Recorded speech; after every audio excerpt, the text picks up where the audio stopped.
siang, perkenalkan nama saya Francisca, NIM B1033191048, Prodi Akuntansi Malam B22. Di sini saya akan menjelaskan tentang analisis tabel ANOVA. ANOVA adalah sebuah analisis statistik yang menguji perbedaan rata antar grup. Grup di sini bisa berarti kelompok atau jenis perlakuan. ANOVA merupakan singkatan dari Analysis of Variance.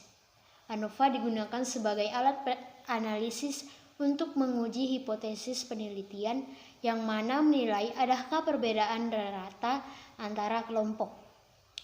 Hasil akhir dari analisis ANOVA adalah nilai F-test atau F-hitung. Nilai F-hitung ini nantinya akan dibandingkan dengan nilai pada tabel F. Jika nilai F-hitung lebih dari F-tabel, maka dapat disimpulkan bahwa menerima H1 dan menolak H0 atau yang berarti ada perbedaan bermakna rata pada semua kelompok. Jenis ANOVA. Jenisnya adalah berdasarkan jumlah variabel faktor independen variabel atau variabel bebas dan jumlah variabel response dependent variabel atau variabel terikat. Ciri-ciri ANOVA. Ciri khasnya adalah adanya satu atau lebih variabel bebas sebagai faktor penyebab dan satu atau lebih variabel response sebagai akibat atau efek dari adanya faktor. Cara melakukan analisis ANOVA satu faktor dengan SPSS. 1. Buka program SPSS, lalu klik variabel view. Kemudian untuk memasukkan nama dan mendefinisikan variabel, maka variabel pertama, merek X isikan dengan nama, tipe, weight, decimals, dan label.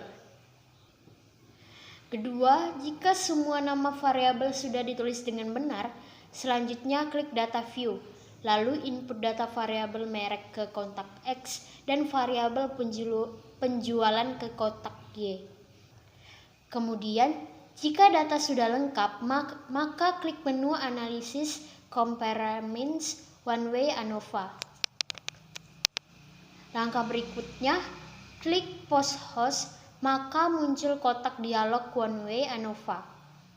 Post Host Multiple Comparisons, pilih tag 2K, kemudian klik Continue.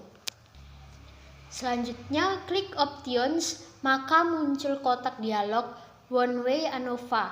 Options berikan tanda centang pada deskriptif dan homogeneity of variance test, lalu klik Continue.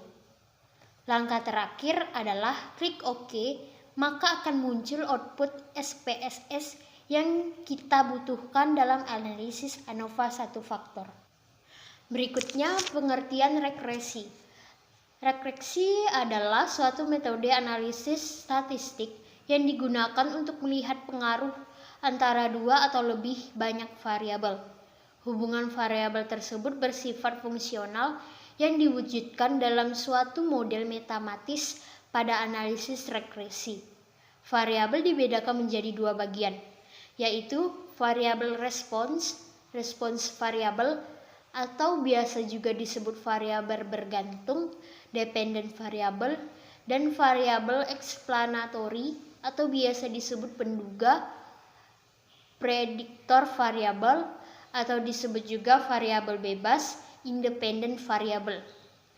Regresi terbagi menjadi beberapa jenis, yaitu regresi sederhana, linear sederhana dan non-linear sederhana, dan regresi berganda atau linear berganda dan non-linear berganda.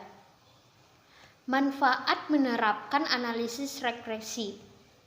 Karena memiliki banyak manfaat, analisis regresi digunakan hampir pada semua bidang kehidupan, baik dalam bidang ekonomi, industri dan ketenagakerjaan, sejarah, pemerintahan, ilmu lingkungan, dan lain sebagainya. Kegunaan analisis regresi adalah untuk mengetahui variabel-variabel kunci yang memiliki pengaruh terhadap suatu variabel bergantung. pemodelan serta pendugaan estimation atau peramalan forecasting. Selain itu, masih ada beberapa kegunaan lainnya, yakni membuat estimasi rata-rata dan nilai variabel tergantung dengan didasarkan pada nilai variabel bebas. Untuk menguji hipotesis karakteristik dependensi, meramalkan nilai rata-rata variabel bebas yang didasari nilai variabel bebas di luar jangkauan sampel. Contoh analisis regresi sederhana. Analisis regresi sederhana adalah sebuah metode pendekatan untuk pemodelan hubungan antara satu variabel dependen dan satu variabel independen. Dalam model regresi, variabel independen menerangkan variabel dependennya.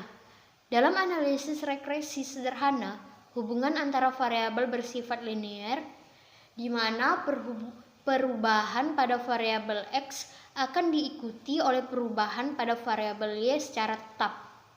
Sementara pada hubungan nonlinear, perubahan variabel X tidak diikuti dengan perubahan variabel Y secara proporsional.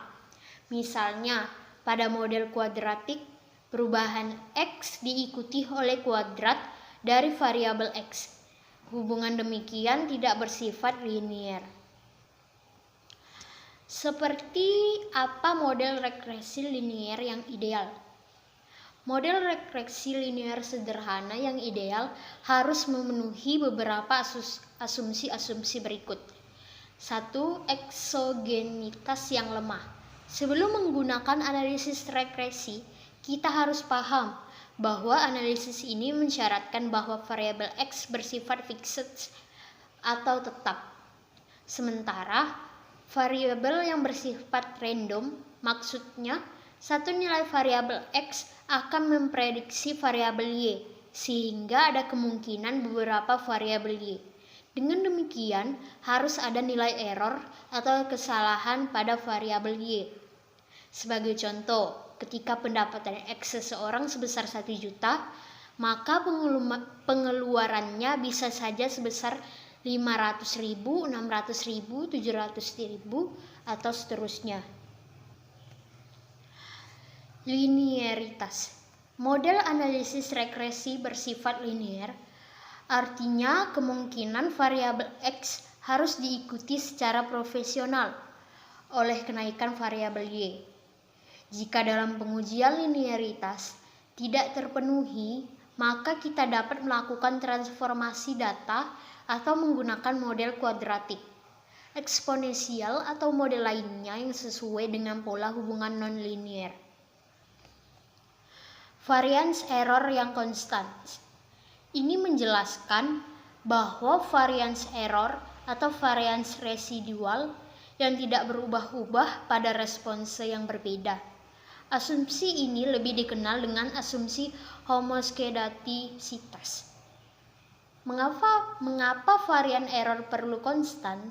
Sebab jika konstan, maka variabel error dapat membentuk model sendiri dan mengganggu model utama. Oleh karena itu, penanggulangan permasalahan heteroskedastisitas atau non-homoskedastisitas dapat diatasi dengan menambahkan model variance error ke dalam model atau model ARCH atau GARCH. Autokorelasi untuk data time series.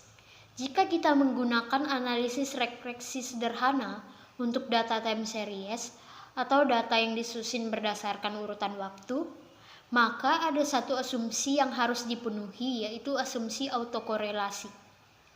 Asumsi ini melihat pengaruh variabel lag waktu sebelumnya terhadap variabel Y. Jika ada gangguan autokorelasi, artinya ada pengaruh variabel lag waktu sebelumnya terhadap variabel Y. Sebagai contoh, model kenaikan harga BBM terhadap inflasi.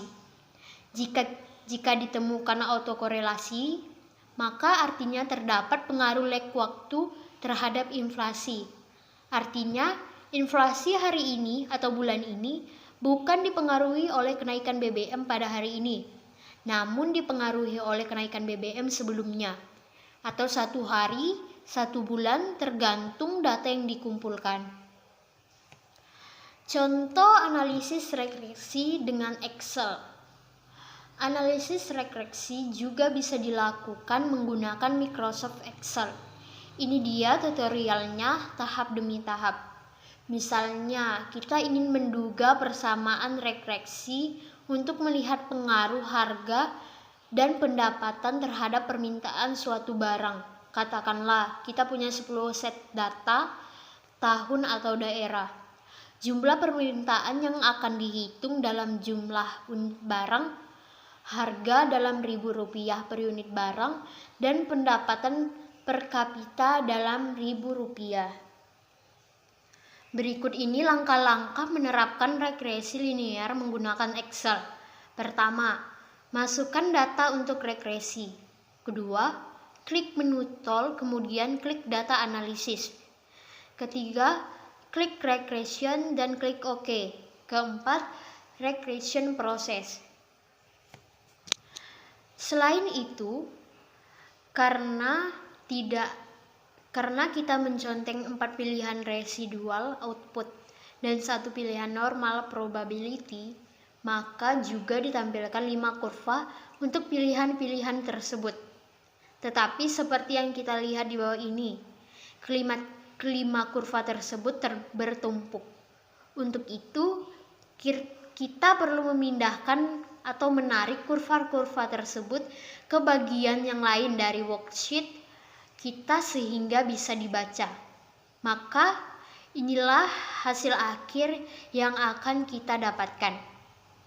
Pada dasarnya, tahap-tahap dalam melakukan analisis regresi adalah dimulai dengan perumusan permasalahan, penyeleksian variabel potensial yang relevan, pengumpulan data, spesifikasi model, pemilihan metode yang tepat, model fitting, validasi model, dan penerapan model terpilih untuk penyelesaian permasalahan.